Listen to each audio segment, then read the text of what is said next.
Tvajnanartha-darshanam etajjnanam iti proktam ajnanam yad atonyata. Translation.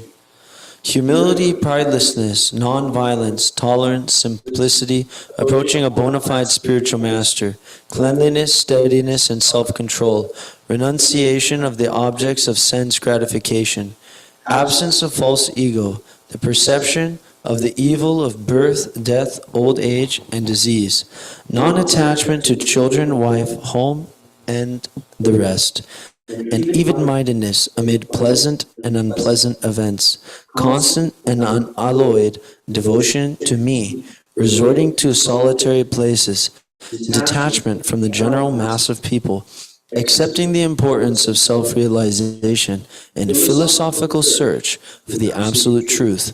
All these I thus declare to be knowledge, and what is contrary to these is ignorance.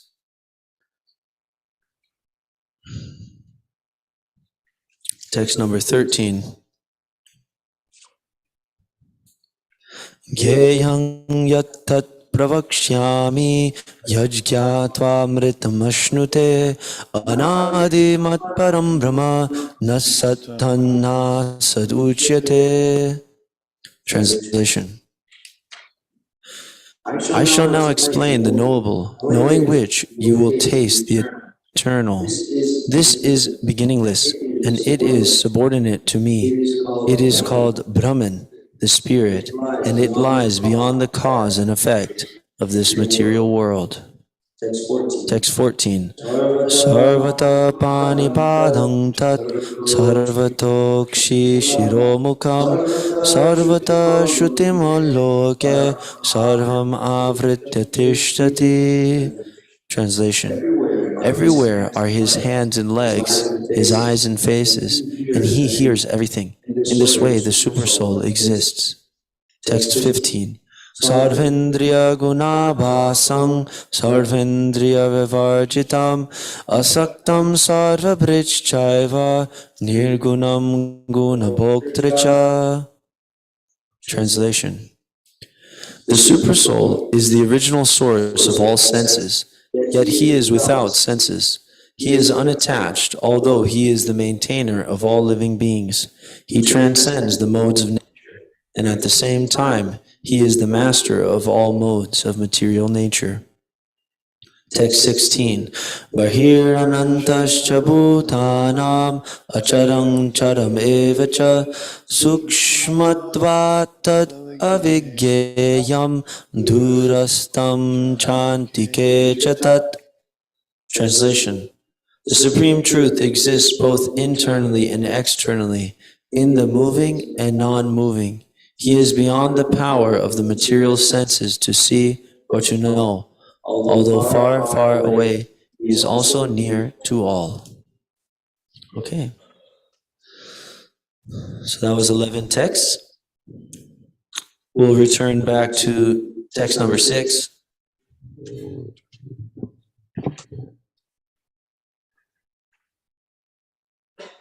So page 606, and we'll read the translation. The 5 great elements, false ego, intelligence, the unmanifested, the 10 senses, the mind, the 5 sense objects, desire, hatred, happiness, distress, the aggregate, the life symptoms, and convictions. All these are considered in summary to be the field of activities and its interactions. Purport. From all the authoritative statements of the great sages, the Vedic hymns, and the aphorisms of the Vedanta Sutra, the components of this world are earth, water, fire, air, and ether. These are the 5 great elements, Mahabhuta. Then there are false ego, intelligence, and the unmanifested stage of the 3 modes of nature. Then there are 5 senses for acquiring knowledge. The eyes, ears, nose, tongue, and touch. Then 5 working senses, voice, legs, hands, the anus, and the genitals. Then, above the senses, there is the mind, which is within and which can be called the sense within. Therefore, including the mind, there are 11 senses altogether.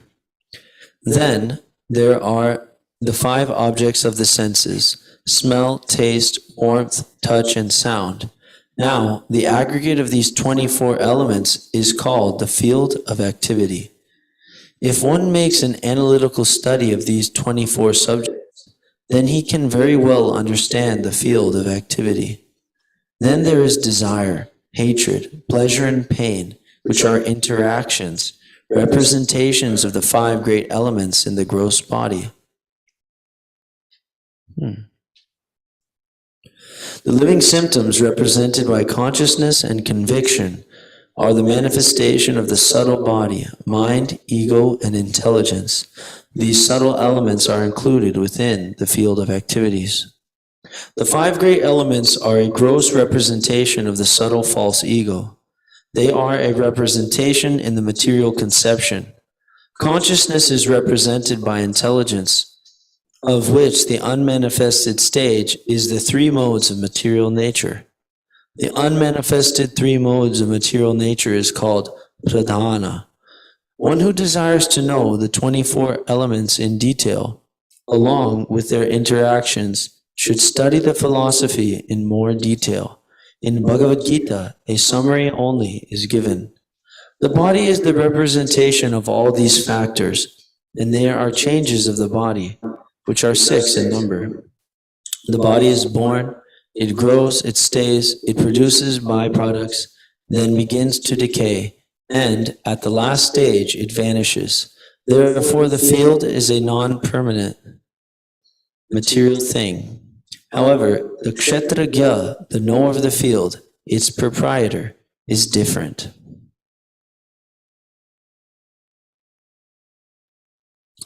So this is a analytical analysis. This is an analytical look at the factors which constitute this material world in which the living entity is interacting. So we were hearing there are the gross elements: water, fire, air, ether, like that. There's the subtle elements: mind, intelligence, and ego. There's the working senses, which are the voice, legs, hands, and the anus and the genitals, which are performing some work. There's the knowledge acquiring senses: the ears, the eyes, the nose, the tongue, and the sense of touch, like this. And here in Bhagavad Gita, Krishna doesn't get into this so deeply, but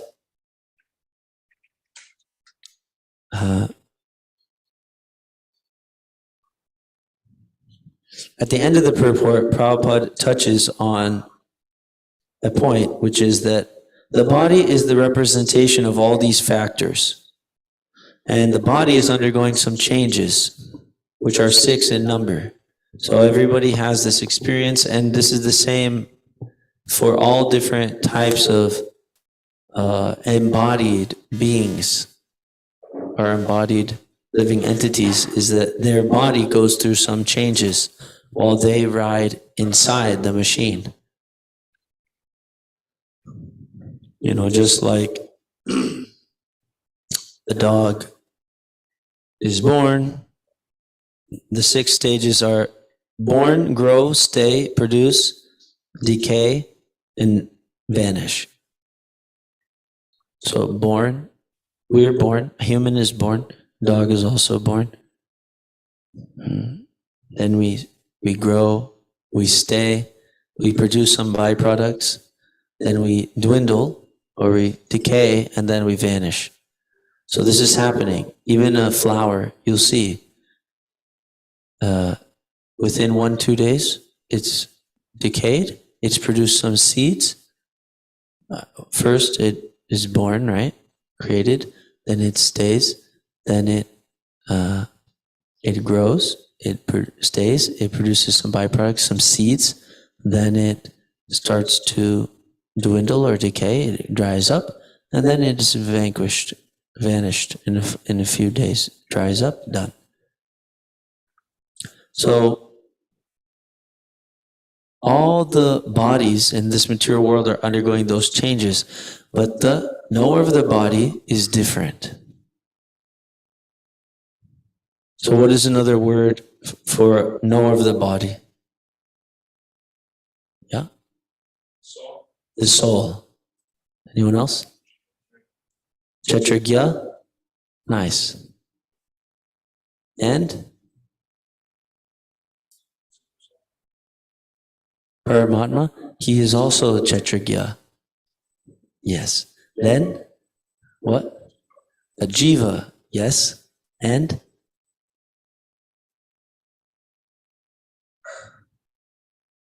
I'm just thinking of one more. It's a living entity, you know? It's a person, Atma, right? There's a person, there's a soul within the body who is actually experiencing the body. Does anybody know a verse which goes with that type of idea?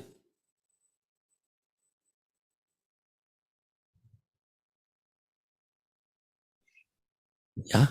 Body's like a machine. Yantra Rudhani Mayaya. Yeah, that the body is like a machine. KB, did you have one? So there's some person who's experiencing the body, who's experiencing the field of activities, and he's a northern field. There's an example which is like, it's using this same terminology, like there's a cultivator, right? Sridham, you said that some of your family members, they do some farming, right? Right, so they know what is that land there. And when they go onto the land to start doing some work, do they say, I am land? No. They say, this is my land here. I'm doing some work. Hare Krishna. Welcome. So, whenever we enter into that field, we don't misidentify and think that we are the field. But this is different than what happens to us.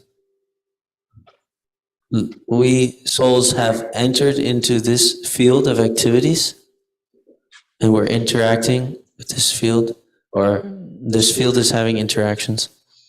And we are something different. We are the knower of the field, but we are misidentifying as if we are that field of activities. And that was like the verse that we touched on before, Bhagavad Gita chapter 3, text 27. Prakrite kriyamanani gunaya karmarni sarvashaha ahankara vimudhatma kartaham iti manyate. That we are thinking, kartaham iti manyate. Thus, I'm thinking that I'm the doer. Because I've actually become in contact with the field of activities. So I'll go to that text. Everyone can turn there. Let's see what it says about this topic. Chapter 3, text 27.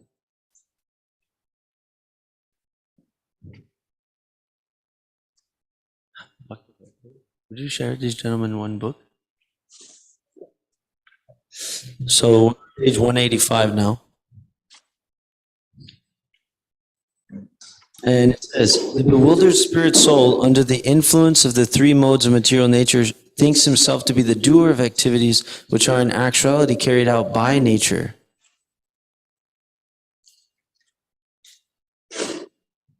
So, the knower of the field is the owner of the body, and it is different than that field. But whenever we are actually under the influence of the three modes, does anybody know the three modes? What's one of them? Rajagun. The other?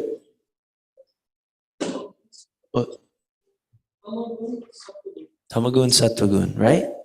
When we're under the influence of these three modes, then we think we're the doer of the activities, which are in actuality carried out by nature.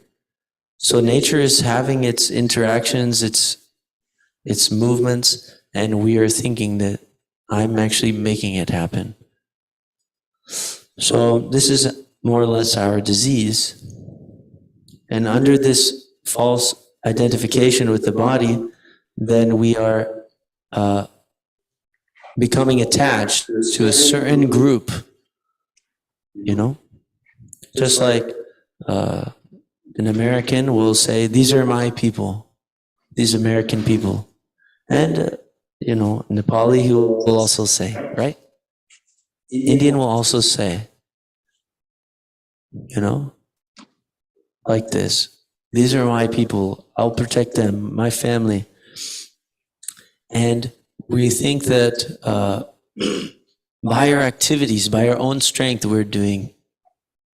So then this next text we'll look and we'll see that is more or less called ignorance.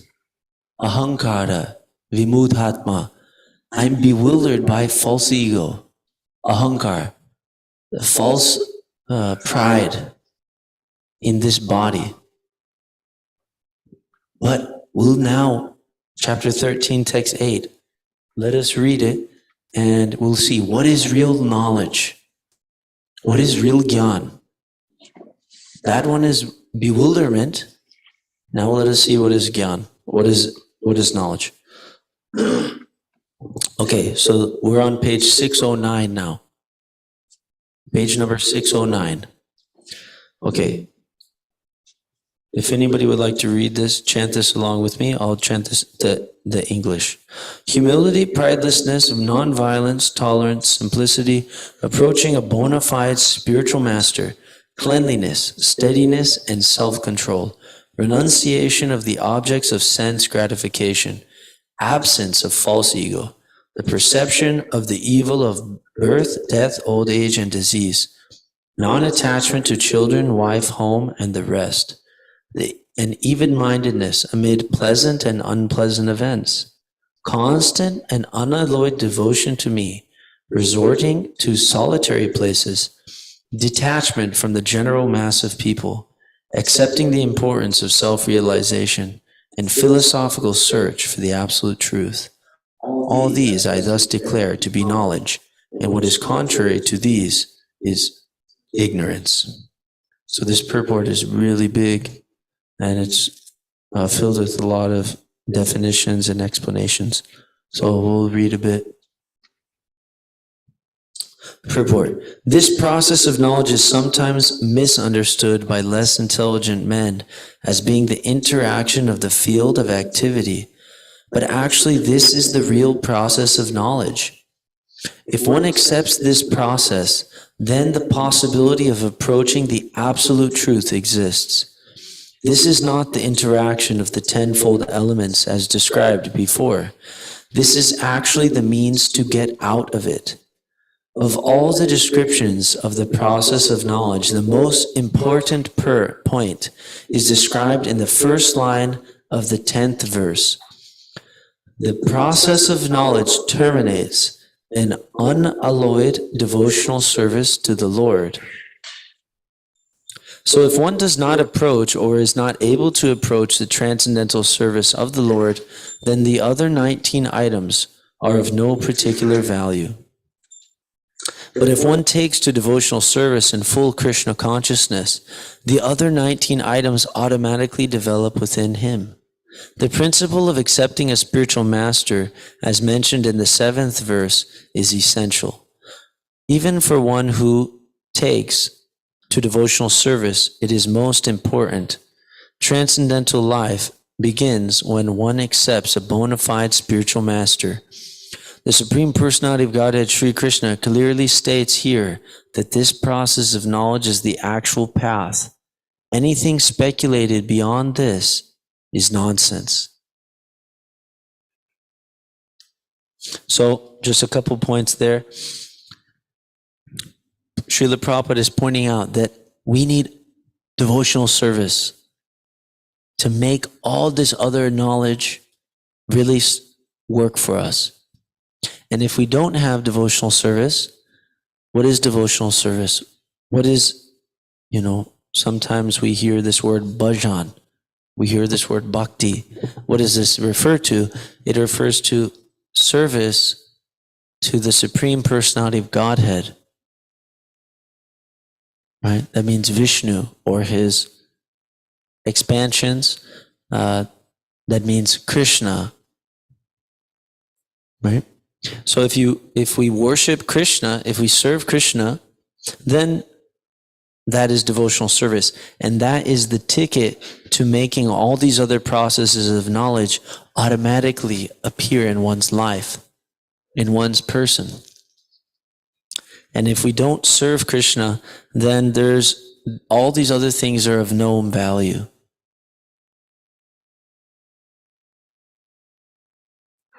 Prabhupada also mentions another point, which was that, does anybody remember? Accepting a spiritual master, nice, right? That's essential. How will we practice devotional service if we don't have a guide, if we don't have a teacher? Of course, there's some people and they say, I don't want anyone between me and God. But in this tradition, our teachers, they called the spiritual master transparent via medium. Transparent via medium. Spiritual master or guru is not just any person. He has a qualities. We don't mean some so-called guru, in name only. It means somebody who has become perfected by devotional service. So, such a guru is called transparent via medium. It means that through guru, I can actually see Krishna directly. Through service, which is given by guru, then I can directly serve Krishna. I can directly serve Vishnu. I can directly serve God. That's why he's called transparent via medium. And actually, if I don't have such a medium, then I may be trying to send my service to God, but it's his law. He doesn't accept it. He doesn't accept it in the same way.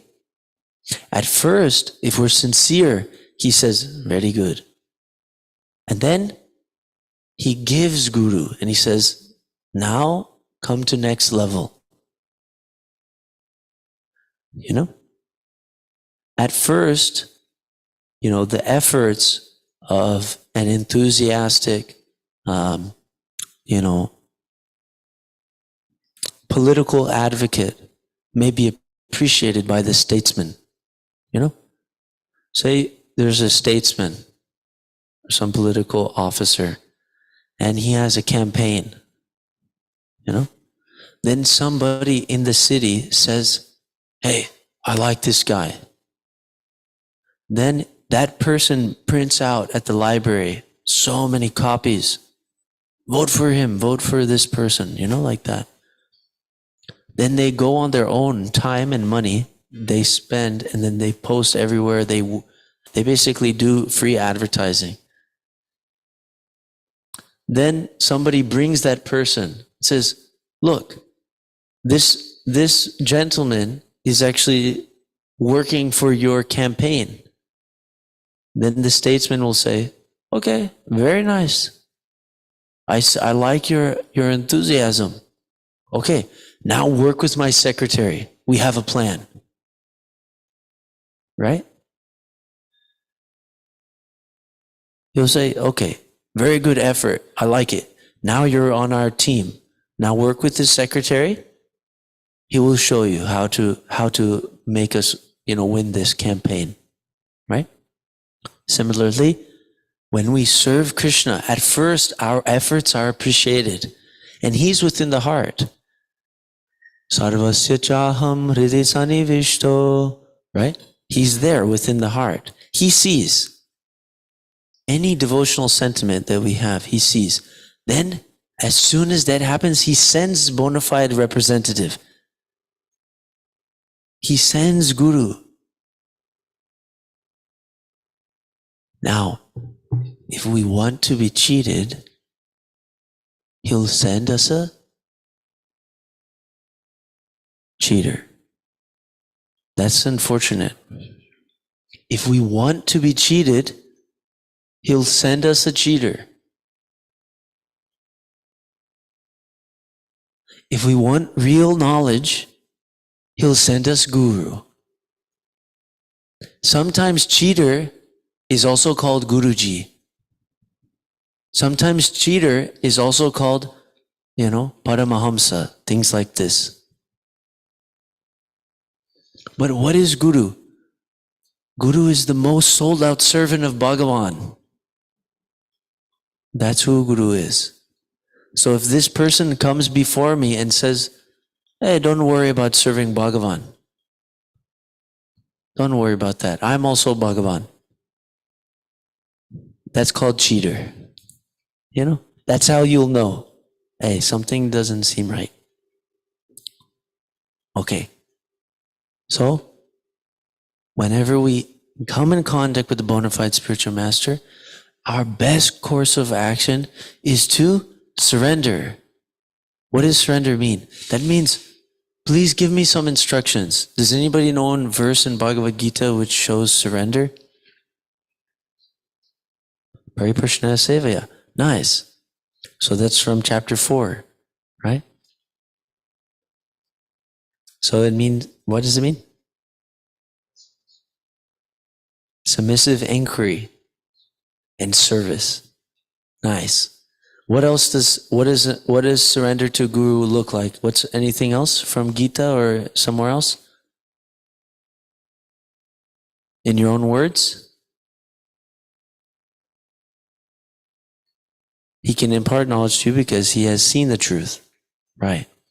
There's another verse which is something that I was looking for. Yeah? Shishya.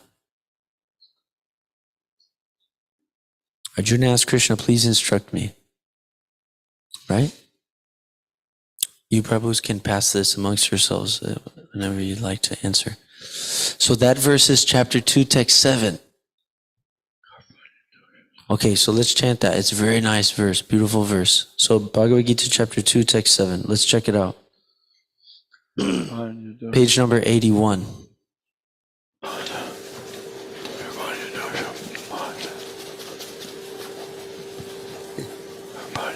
Okay, so let's chant. That was the wrong one. Yeah. No, it's on page number 78. Karpanya dosho bhata svabhava prichchami tang dharma samuda chetaha yachtreyasya nishchitam bruhitan me sheshastiham sharimam tvam prabhanam. Now I am confused about my duty and have lost all composure because of weakness. In this condition, I am asking you to tell me clearly what is best for me. Now I'm your disciple and a soul surrendered unto you. Please instruct me. This is what it looks like to accept spiritual master. So this is essential. From this stage, then he can engage us. When we come to the person who knows how to serve Krishna, he can give us service to Krishna. Then from there, all knowledge is going to come. There's a verse in the Bhagavatam which mentions that when we serve Krishna, then causeless knowledge and detachment is actually imparted into the servitor. Right? So from service to Krishna, then all these other things are coming. So those are some points. There's more here. We can go infinitely deep here, but maybe we can have some discussion. Does any devotee have some point that they want to bring out? Either a comment or you can ask a question on the things that we spoke about.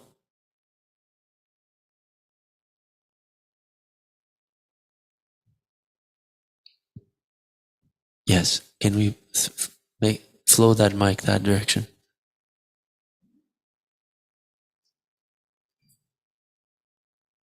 Bhaktavatar Prabhu. Hare Krishna.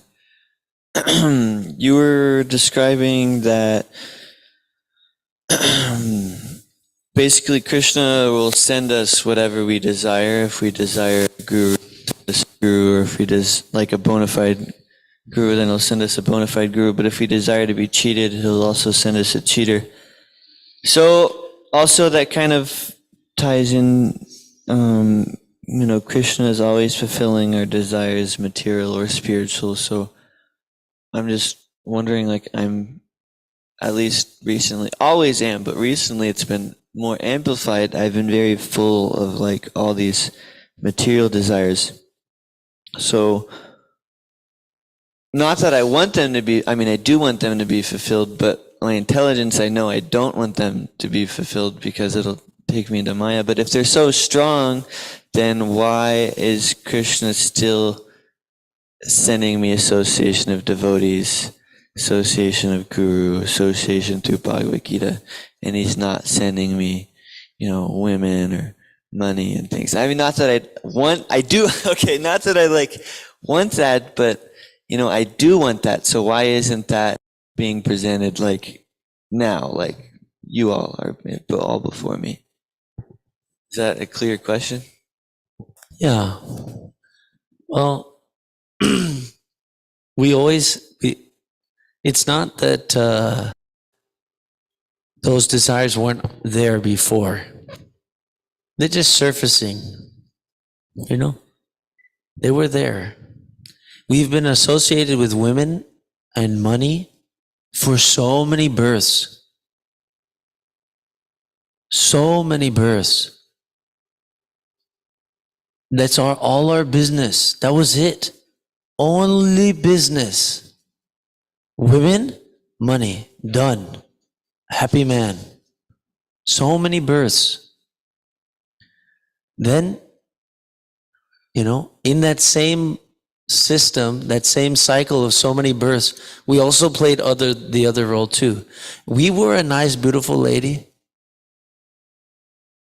and we were thinking, let me actually get one of these guys. He'll pay my bills. Huh? What do you think? It's good, huh?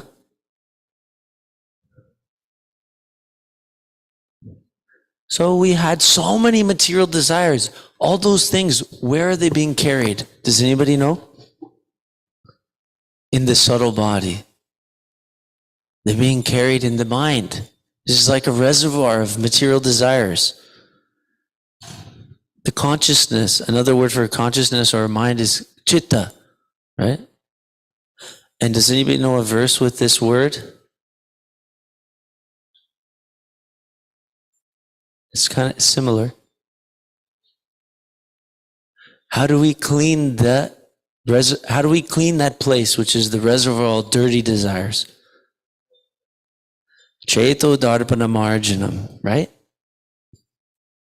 You cleanse the mirror of the mind. You cleanse the heart, which is like a mirror. How do you do that? What is the process? What is it called in summary? Sankirtan. What? Namajapa. Nice. Sankirtan. Harinam Japa, right? We chant the holy names. We chant the glories of the Lord together. We also chant ourselves. We have our own practice, which fuels our association. Actually, the strength of our community is dependent on the cumulative strength of our individual practice of the holy name.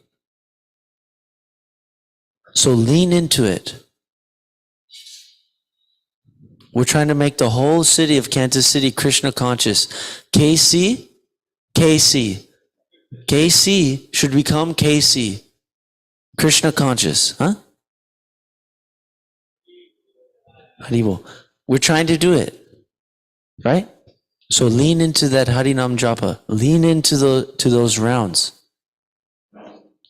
then what? Then Krishna sees, oh, this person is chanting my holy name. That means that he doesn't want those things that he has wanted for so many births. Those other, now he's making a good effort to concentrate on my holy names. I won't give him that thing, even if he wants it. Or he says, I may give it to him, but just to show him that he doesn't want it. Has anybody had that before? Dr. Fred? You get something and you learned, actually, I didn't want it. Actually, it's like story of our life, That's just been happening again and again for so many births. And finally, we're thinking now, maybe I actually want something little spiritual in my life again. Because I keep going for so many material things, but actually they weren't very nice. But what's so awesome is that in spite of our being conscious of all those material desires, what are you doing? You're choosing, I am not going to meditate on this, on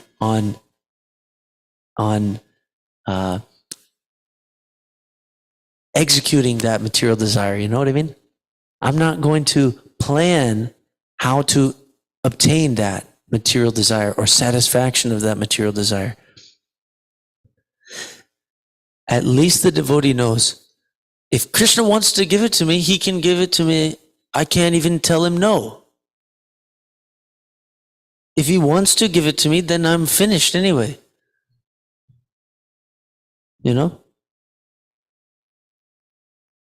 I can't say no to Krishna. He decides. So devotee knows, I better not even worry about getting that. He will give it to me if he wants me to have it. What do I want? Well, Srila Prabhupada, Guru, Acharyas, they told me, use your mind to attain Krishna. Use your mind to contemplate Krishna, to absorb yourself in Krishna. Direct your attention towards spiritual subject matters. Don't direct your attention to all those surfacing material desires. Those things come. There's an analogy given in the Gita. What are the desires which come to the yogi? Analogous to rivers flowing into the ocean. Imagine, there's the ocean. So many rivers are actually going there. The rivers, they won't go the opposite direction. No way. They will come there to the ocean. But does the ocean become disturbed? Not really. No. He can take those things. But what is the secret? The yogi, though these desires are coming, right? He doesn't actually go for them. You know one verse? He's steadfast in his yoga practice, right? There's actually another analogy, which is that the yogi's kind of like an animal. Which animal is he like? A tortoise, right? What does a tortoise do with his senses? He contracts them, right? As soon as there's some snake or something, some creature, just sucks his head right inside his hole, inside his shell.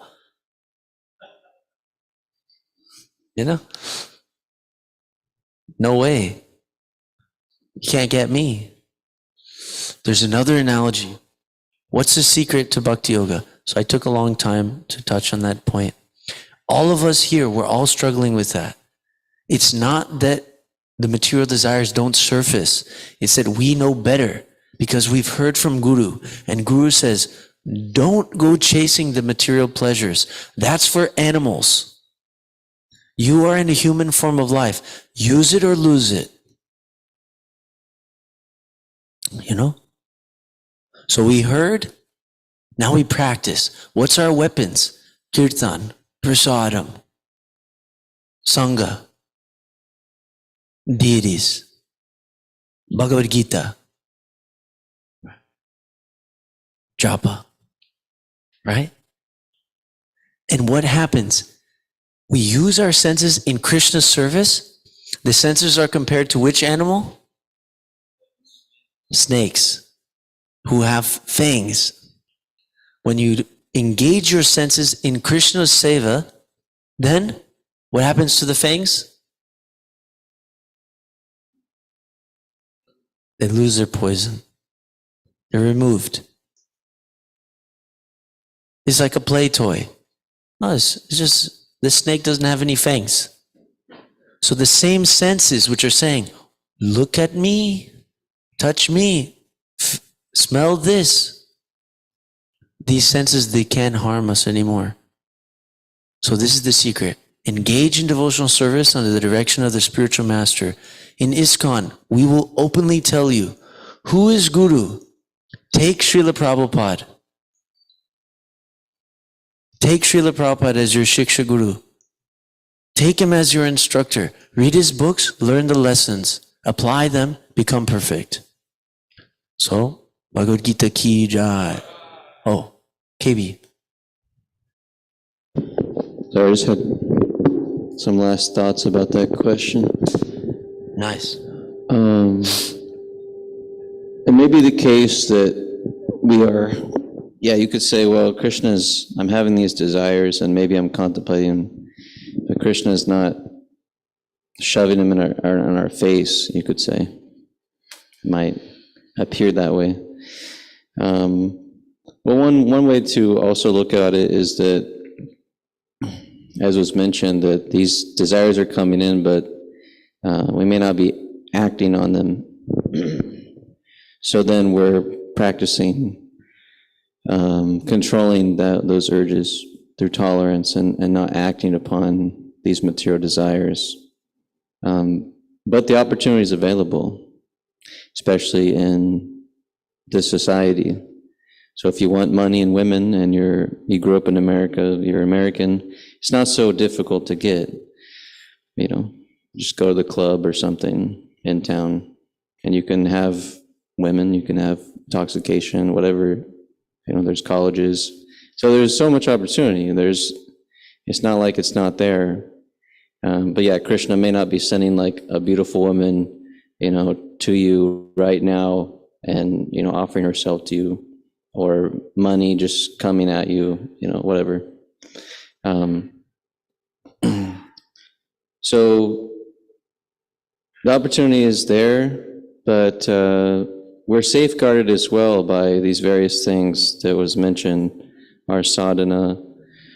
Particularly the association of devotees is like a safeguard, protection. The temple atmosphere is also a protection. So we're in an environment which is protecting us from those elements.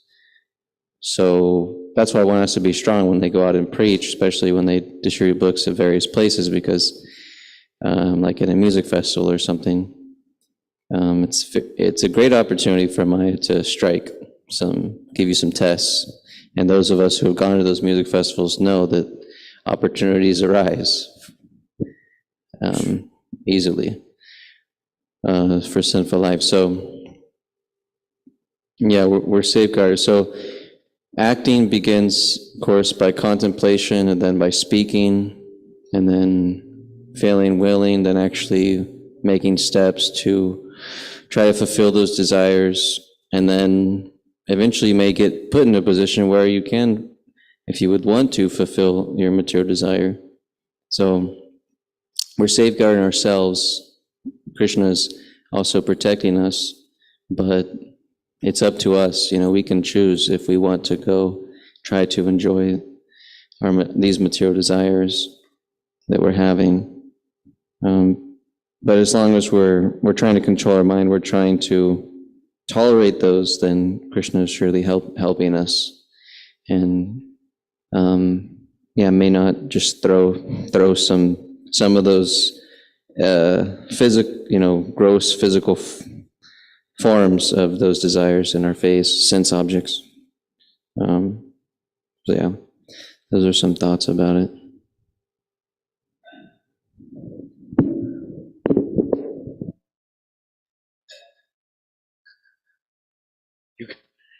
You're gonna give comment or question?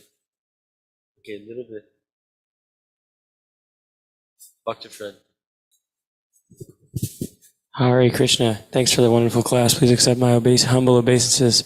I just want to say that we should remember, try to enjoy material nature.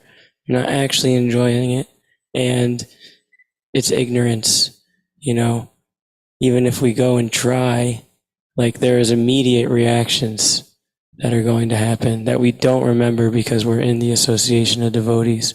And the longer that we're in the association of devotees, the more pure we become, but also the more we forget about how ridiculous it is in the material quagmire. Hare Krishna. Will you share with us what Yamunacharya says about this? Yadvidi mama cheta Krishna padavinde nava nava rasa damni uditam rantamasid. Tadvidi nari sangame smaramani bhavati muku vikarashushtu nishtivanam cha. Ever since my mind has been engaged in the divine service of Sri Krishna, tasting ever increasing, mind thinks of sex life with a woman, my lips curl with distaste, and I spit at the thought.